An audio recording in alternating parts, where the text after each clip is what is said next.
Morrison and the townships he returned to had changed. Political and economic forces were slowly transforming the once predominantly Protestant environment. He was away for 7 years after all, and I imagine him coming back as a well-dressed, comparatively well-off, 25-year-old man who could use a gun. His newfound skills didn't help much. Donald paid the money owing on the farm, but his father's debts continued to mount. A desperate Murdo Morrison turned to a local moneylender by the name of Malcolm Macaulay. I know that my great-grandfather was a poor businessman, and I know he overextended himself.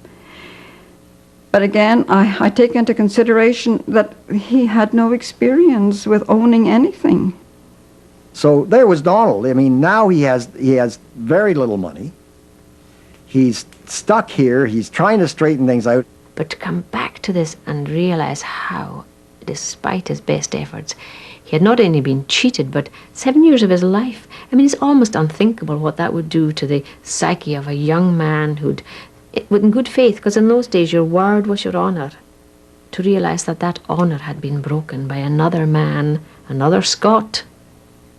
He may not have cheated people, but when people didn't have anything, that's when he moved in. But Donald, my uncle, was given so many wrong instructions as to how to get out of his predicament. And his recourse was to the law, and that too failed. And I would think that it compounded his anger even more. You mean there are no decent lawyers? What are lawyers for if they can't get you back your money in this unjust world? He was to discover that world was even harder than that. Macaulay was a shrewd businessman. He emerged holding the mortgage on the Morrison farm. An angry and agitated Donald sought a legal solution. An auction was held, but when the gavel fell, Donald's lack of ready cash left the patient and eager Macaulay the victor. And he sold it. He sold the farm to Duquette, Auguste Duquette, who was a Frenchman from that area, for $1,600 and something, and took a mortgage from him. If he could have been given a fair deal, he would never have been driven to do the things he did do. I think he must have been boiling with rage, and it obviously was going to be expressed in some way. Eviction notices were posted, and Donald's parents were relocated to a shack on several scrub acres near the village of Marsden. But Donald was stubborn. He squatted on the farm until forcibly removed for destruction of property. He cut up some long poles that were intended for telegraph poles. I guess he cut them up. But as far as arson, he'd never admitted to the burning of any of the buildings on that place.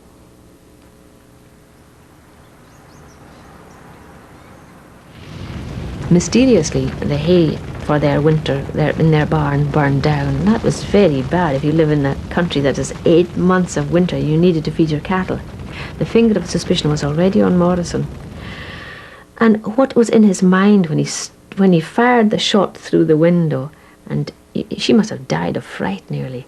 He shot the face out of the clock, you know. But he wasn't out to kill anybody. He just wanted justice. Donald Morrison had vowed that no one would live on that farm. His harassment of the Duquettes led to a warrant for his arrest on June the 8th, 1888. The charge, arson and shooting with intent to kill.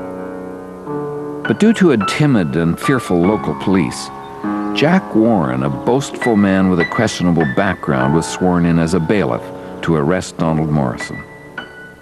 With Lucius Jack Warren, who was an American.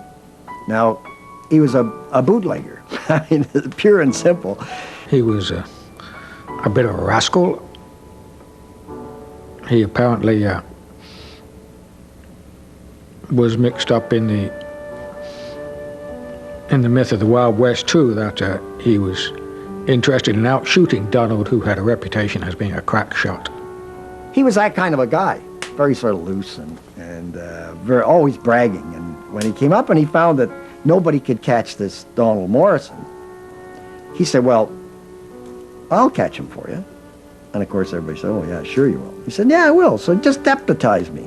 Which Donald heard about and had good reason to suspect that he was not going to be arrested, but he was going to be shot, or at least challenged to a duel, right there on the main street, Western style. So Donald used to come into town, but his friends would say where Lucius was or where the police were, and he'd stay at friends' places, and I mean, virtually he had the run of the whole area. They all knew that Warren was that sort of fellow that he was looking out to make a reputation for himself, and he'd bragged that he was going to get him dead or alive. But then one day he came into town, and Lucius Warren was there. It was June 22nd, 1888. Donald Morrison strolled into the village of Megantic on a lazy Friday afternoon. He had just about reached the American House Hotel. And Lucius Warren was sitting in the veranda of one of the hotels there, and he saw him go by, and he asked his friends, hey, is that him? And they said, yes, that's him. So he runs upstairs and gets his gun and comes back downstairs and goes racing across the street. You had women and a guy called Leet that owned a hotel over here. He was sitting watching this whole thing. And everybody, I mean, you can imagine, you see old westerns, that was it. And Donald stopped, and he turned around and he said, don't come any closer.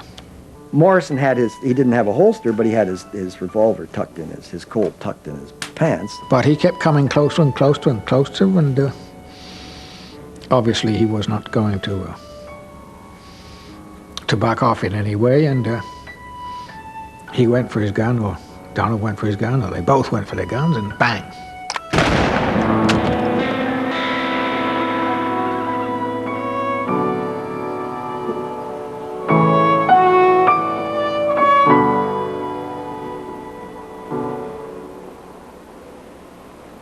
Thus Warren met young Morrison, thus he met his fate. None could prevent the tragedy, assistance came too late. For ere the fearful villagers could realize the scene, the angel death with chilling breath swept coldly in between. And you're left imagining this shot that actually went through Warren's neck. I like it called the angel death. He was a sharp shot, Morrison was.